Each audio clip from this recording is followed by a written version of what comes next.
there was a legend in Japan that many years ago, there was a mountain in the center of Japan. And this mountain was called the place where live your parents. Because according to the legend, once your parents get old, the son and the daughters, they have to grab their parents, carry them to the jungle, all the way to the top of the mountain, and leave them for the gods. One day, this man was carrying his mom. He was crying because he really loved his mom, but he had to do it. That was tradition. He was carrying his mom to the jungle. Then all of a sudden, he noticed that she was doing something ahead. And he said, "Mom, don't do this with me. Don't resist. I have to do it." And his mom said, "Son, I'm not resisting. I'm just breaking off some branches and drop them in the floor to make a path so that after you leave me, you know your way back home." So tonight, after you leave me, I want to make sure you know your way back home. I want to make sure you have a path to become even more successful in your business. Consequences. Anybody want to share? What's the danger, my friend, back? Fear. Fear. And what happens if you don't change? And fear will lead to what? What's the fear leads to? Disappointment. Okay, inaction. And fear leads to disappointment, inaction. And what that leads to? Or could lead to? Right? Think about it. Right?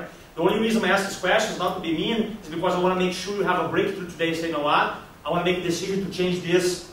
When? Now. When? Now. That's it. Now. Clean body. Right? How many of you are committed to play with me the next 45 minutes, 100% to change that by show of hands? If you are, just answer, "Roberto, I'm committed." Roberto, I'm committed. No, that was half committed. You talk about commitment right before, Kevin.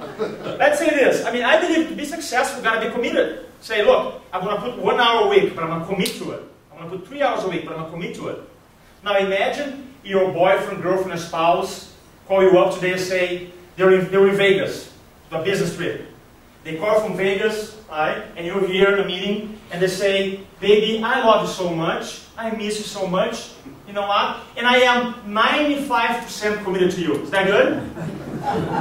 Is that good, my friends, or no? No.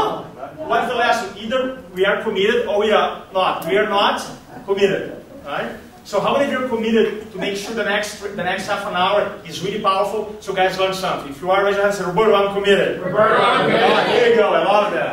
Story fact. That's not funny. I love stories, by the way. So this guy was walking, and there was this construction site, and he saw something very weird. He saw 3 guys working on this construction site. But the first guy, though, was just working, kind of like upset, kind of moody. The second guy was kind of like happier, you know, having fun. And the third guy was jumping around. And they all doing the same thing. And he goes, "Huh, that's fascinating. They're doing the same thing." So he approached the first guy and said, "Excuse me, sir, what are you doing?" And the guy said, "Can't you see that? I'm just laying bricks." The guy's, "Okay, I can see that." Then this guy asked the second person, the one who was happier, he said, "Hey sir, excuse me, what are you doing?" And he said, "Can't you see it? I'm building this beautiful wall." Ah, bigger vision. And then the third guy. Well, the third guy, he was jumping around, dancing, having fun. And he said, "Excuse me sir, what are you doing?"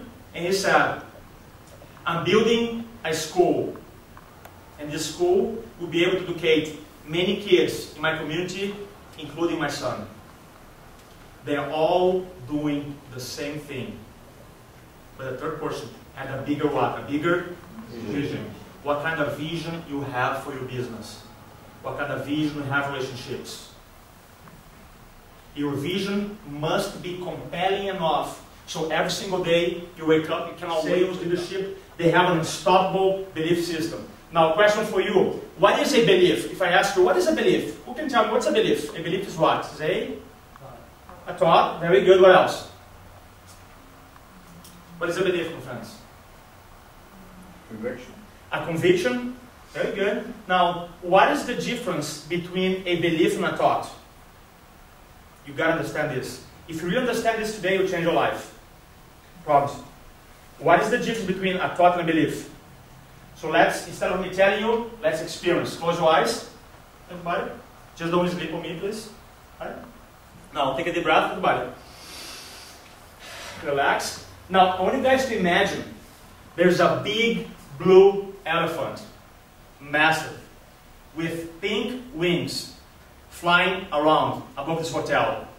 This is massive. This blue elephant, pink wings, is flying, and now he just landed, and he's coming here to this room. He wants to learn about life. And now he's knocking the door. Big elephant. Okay, open your eyes. How many of you could you visualize this big elephant in your head? Is that real? No. The difference between a thought and belief is that beliefs you validate. You say, yes, that's true. The only difference between your thought process, your thought pattern, and belief is that belief you say, yes, that's true. So how can that change my life today, Roberto? Well, you guys, some of you, you have a lot of thoughts coming up all the time. Thoughts like, this business is hard. It's impossible for me to make money. I'm not a good salesperson. I don't have the time. Or, I'm too smart, I'm too young, I'm too tall. And the difference between the thoughts and reality is that some of the thoughts, you say, you know what, that's true. A belief is an emotional validation of your thought process. An emotional validation, say, oh, yeah, that's true, yeah, that's not true. And then you act on it, it becomes reality. Does that make sense, my friends? Yes. Just because you have thoughts in your head doesn't mean that they're necessarily true. And who makes them true? You do. By what? By validating. Right? How many of you understand that? I was doing a presentation, I know my background, if I told my background, tell you my story, but I have done over 2,500 presentations across the United States, I present in Mexico, every year I go to Brazil, I do speaking tours in Brazil. I love helping people, that's my passion. And one day, I was doing a presentation for a MLM, multi-level marketing company, and that was really funny, it was in New York, because it was a big group, over 100 people in the meeting, and always, every group that I found in multi-level marketing, I found top producers, people struggling. Is that fair to say that, Keith? That's the way. Not only MLM, car sales, mortgage sales, real estate, anybody, advertising sales. So I always like to learn from people. So I approached this person who was struggling. And so I had a conversation with him, and I had a conversation like this. I said, so what do you think about MLMs? And he said, you know what? MLMs are really difficult to make money. And I said, and the reason we believe that is because, and then he said, well, because, and he gave all these reasons, right? Because I'm not good at sales, because the price is too high, because there's a lot of competition, because I don't have process in this company. Come up like all the reasons why it's so hard, such a hard business. Now, understand this, my friends. Every belief that you and I have about anything, a belief is like a table. The more legs you have in your table, what happens? It becomes stronger or a weaker table? What do you think? What happens, let's say you have this table, and you put more legs in this table, it's going to become stronger or weaker? Stronger. Everybody say stronger, my friends. Stronger. Right? And if you take the legs, what happens? Weaker. Right? I know that, that person did not know that.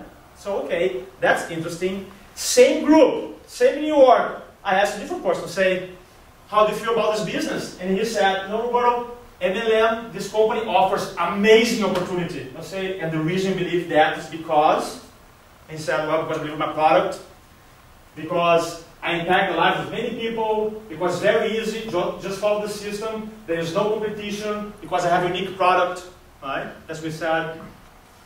People and other sources of income, my product is unique. And like, wow, same company, same product, same marketplace, two different realities. Here's a question for you. Who is correct? The red table or the green table? Who is correct? Who is correct? They both are. Both. And then I looked at them and said, the real question here is not who is correct. The real question is, what table are you using to feed your family from. And that guy really got it. That his belief system has been costing him a lot. Does that make sense, my friends?